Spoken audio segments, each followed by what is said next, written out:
Respected Chairman, all the board members, all the parents, dear students and all the teachers of the school, good afternoon. I've been given 10 minutes. I know you're very interested in the songs and dances of your children. I'm not someone speaking up here. I'll not take more than 10 minutes, so I've timed myself for 10 minutes. Please wait for 10 minutes. Thank you very much. The topic that I've been given to talk about is not very interesting. I'll try and make it as interesting as possible. I see that we've already said preparing citizens for the 21st century. Now, how are we going to do it? It has to be with education. Now, how is the teaching and learning going to be if your children need to be 21st century educated children? I think that's the topic that I'm going to talk about for 10 minutes. Before I start with that, I heard a child saying that discipline is doing your work, assignments properly on time. I think I would have to tell all the children that discipline starts when you get up from the bed. And when you start making your bed, that is when you start your discipline from. That is what you have to learn. That's the first thing in life that you learn, that you make your bed so that you show that you have started learning your discipline. Now, Einstein, a very, very intellectual person at one point of time had said, education is what remains when you have forgotten what you have learned in school. That is education. Now, the million-dollar question over here is, what do you want from the school? Do you want the school to make your children literate? Or do you want the school to make your children educated? Because these are two different things again. Literacy and education, these are completely two different sides of a spectrum. Because literacy is knowing how to read and write, which is very easy to get. Anyone can teach you how to read and write. But when we talk about education, you go beyond that. Education is literacy with what you saw over here.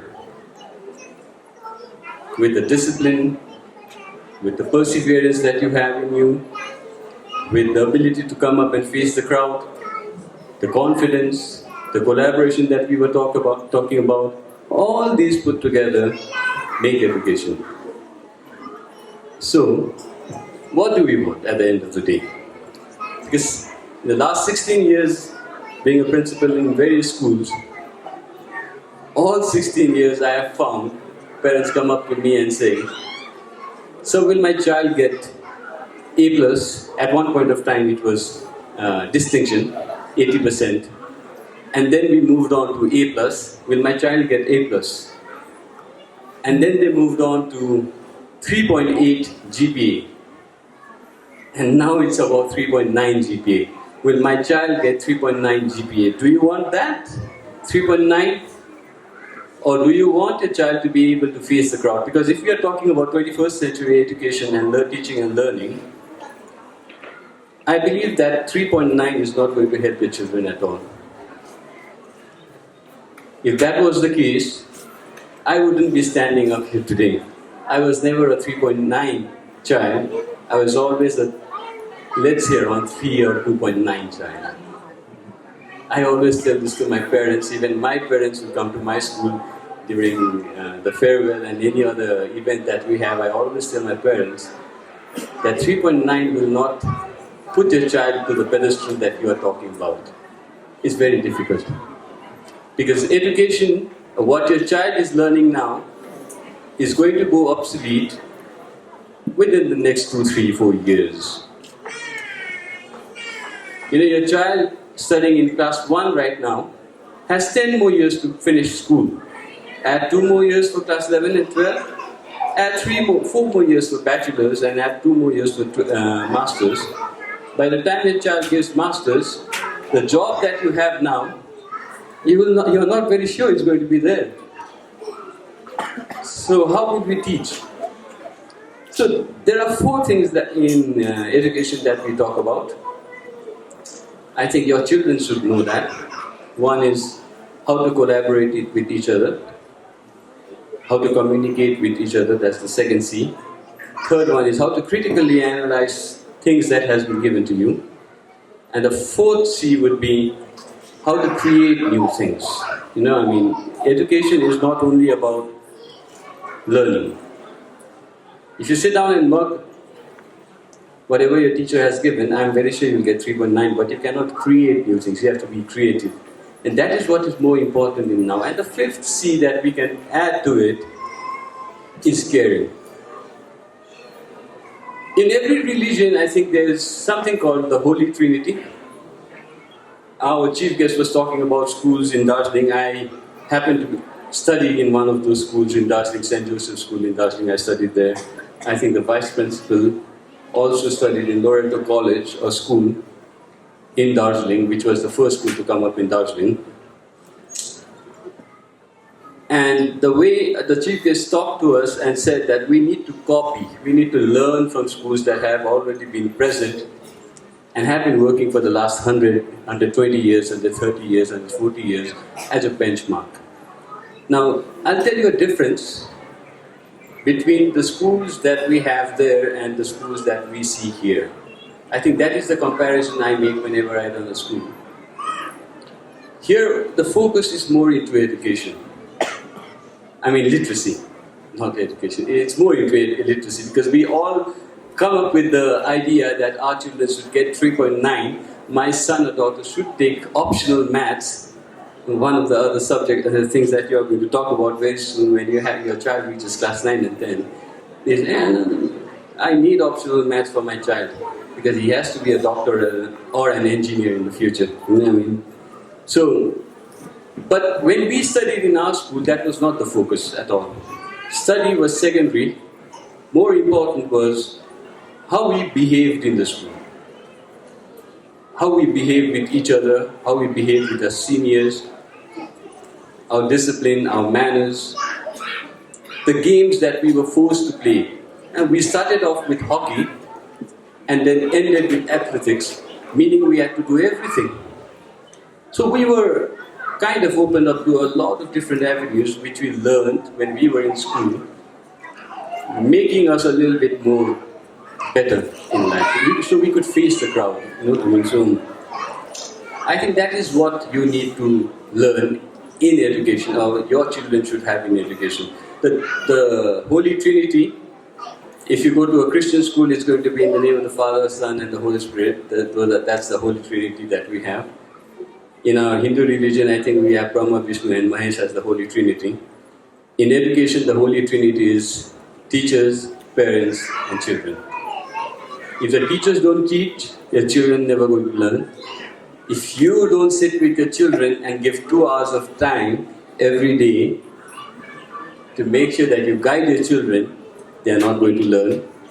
And if your children don't sit and study, no matter how good a teacher is, no matter how good a parent you are, he or she is not going to learn. So the three of you should combine together to come up with a good strategy so that your children can do well in their studies. So before, it's almost 10 minutes or a little bit above, more than 10 minutes, so I would like to end. I would not want to go beyond 10 minutes.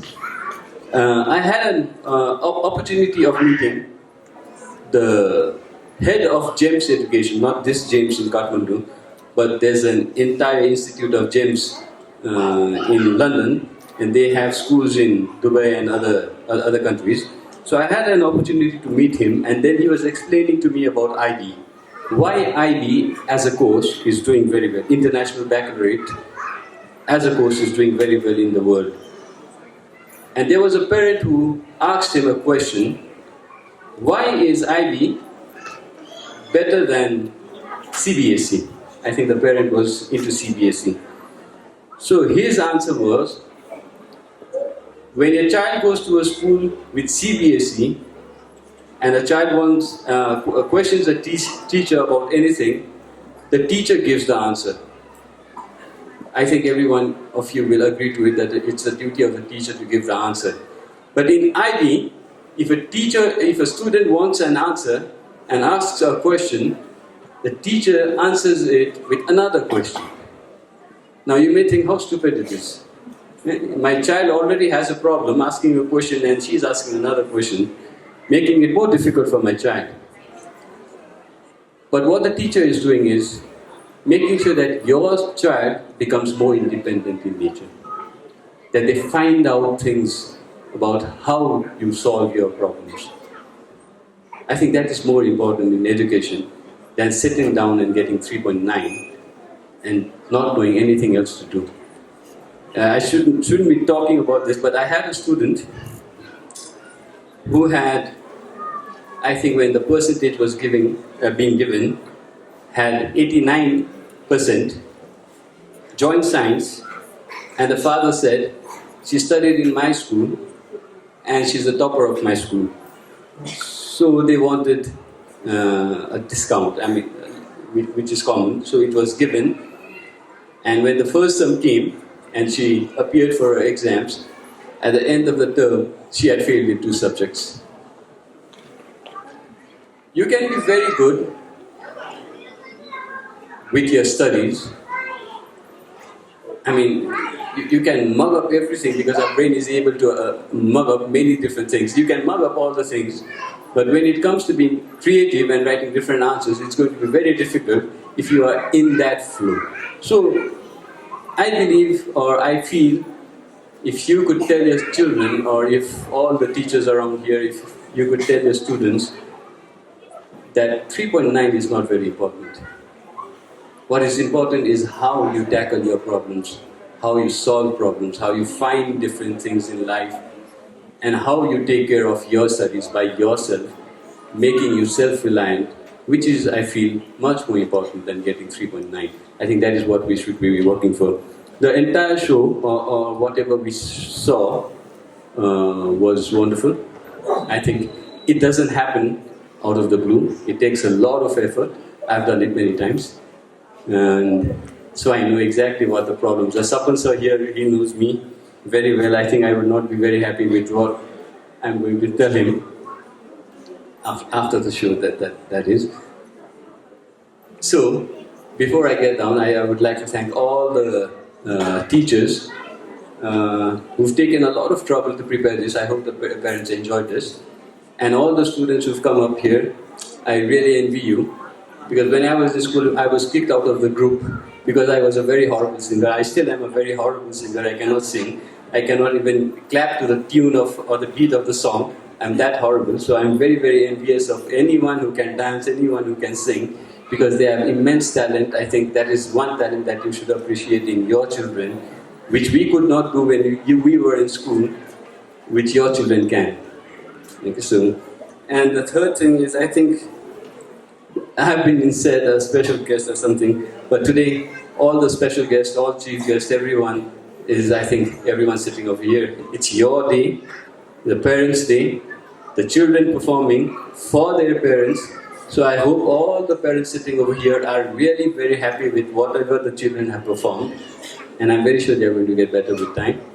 So before you, I would like to conclude with one thing. Before you ask your children to get 3.9, which if you turn into percentage is around 98, 99, I think we should ask ourselves, did we get 99 when we were in school, studying, giving that same exams? If we did not, I think you can fill in the blanks over there. Thank you very much for listening to me for 20 minutes.